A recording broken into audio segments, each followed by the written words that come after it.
BPL দিনের দ্বিতীয় ম্যাচে সুপার ওভারে রোমাঞ্চ অবিশ্বাস্য এক জয় পেয়েছে রাজশাহী ওয়ারিয়র্স। রংপুর রাইডার্সকে সুপার ওভারে হারিয়েছে রাজশাহী।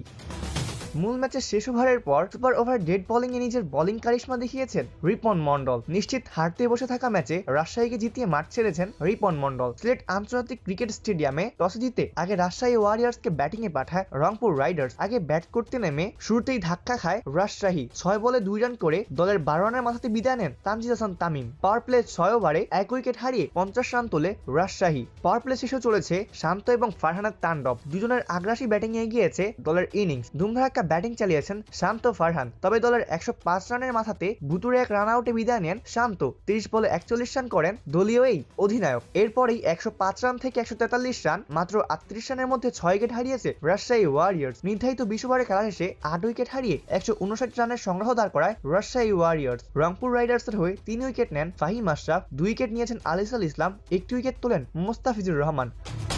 জবাব দিতে নেমে লিটন দাস এবং ডেভিড মালানের ওপেনিং জুটি থেকে আসে 22 রান। 11 বলে 16 রান করে সাজঘরের পথে ফেরেন লিটন দাস। 3 নেমে মালানের সাথে যোগ দেন তাহিদ হৃদয়। কার্যকরী ব্যাটিং এ গিয়েছেন দুজনেই। পাওয়ার প্লে 6 ওভারে 1 উইকেট হারিয়ে 40 রান তুলে রংপুর। এরপর মালান এবং হৃদয় ব্যাটিং করেছিলেন খুব সাবলীল ভাবেই। 39 বলে 53 রানের ইনিংস খেলে দলের 122 রানের মাথাতে সাজ করে ফিরে যান হৃদয়। দ্বিতীয় উইকেট জুটিতে মালান এবং হৃদয় মিলে তোলেন 100 রান, তাও মাত্র 72 বলে। ম্যাচ জেতার কাজ অর্ধেকের বেশি হয়ে যায় এখানেই। হৃদয়ের বিদায়ের পর মালানের সাথে ক্রিজে যোগ দেন কায়াল মায়ার্স। বুদ্ধিযুক্ত ব্যাটিং ও 50 ছুঁয়েছেন ডেভিড মালান। মায়ার্স শুরু থেকে ছিলেন দারুণ সাবলীল। দুজনের কার্যকরী ব্যাটিং এ জয়ের পথে এগিয়েছে রংপুর রাইডার্স। এরপর শেষ ওভারে হয় আর এক ঝলক। শেষ 6 বলে দরকার ছিল 7 রান। বোলিং এ আসেন ডেট স্পেশালিস্ট রিপন মন্ডল। প্রথম বলেই খুশদিলকে ফেরান রিপন। 5 বলে দরকার ছিল 7 রান। পরের বলে 4 মেরে দেন ক্রিজে আসা অধিনায়ক নুরুল হাসান সোহান। পরের বলে ডট। 3 বলে দরকার 3 রান। পরের বলে 2 রান নেন সোহান। 2 বলে 1 রান দরকার হয় তখন রংপুরের জন্য। পরের বলে ক্যাচ আউট হয়ে যান সোহান। 1 বলে দরকার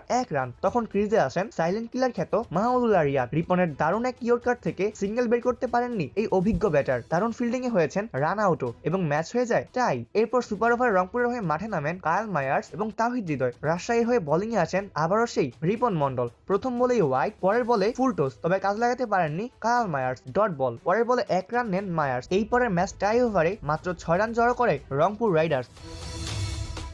রংপুরের দেওয়া 7 রান ডিপেন্ড করতে মাঠে আসেন তানজিদ তামিম এবং সাহেবজাদা ফারহান। বোলিং এ রংপুর রাইডার্সের অভিজ্ঞ মোস্তাফিজুর রহমান। প্রথম বলেই 4 মারেন তানজিদ তামিম। পরের বলে নেন 2, স্কোর সমান সমান। পরের বলেই দারুণ এক 4 মারেন তানজিদ তামিমকে। 3 বলেই 10 রান নিয়ে সুপার ওভারে জিতে যায় রাজশাহী ওয়ারিয়র্স। সুপার ওভারে ছন্ন ছাড়া বোলিং করেন মোস্তাফিজুর রহমান এবং এরই সুবাদে 4 ম্যাচে 3 জয়ে 6 পয়েন্ট নিয়ে টেবিলের শীর্ষস্থান দখল করে রাজশাহী ওয়ারিয়র্স। অপূর্ব দাস, প্লেভাস নিউজ।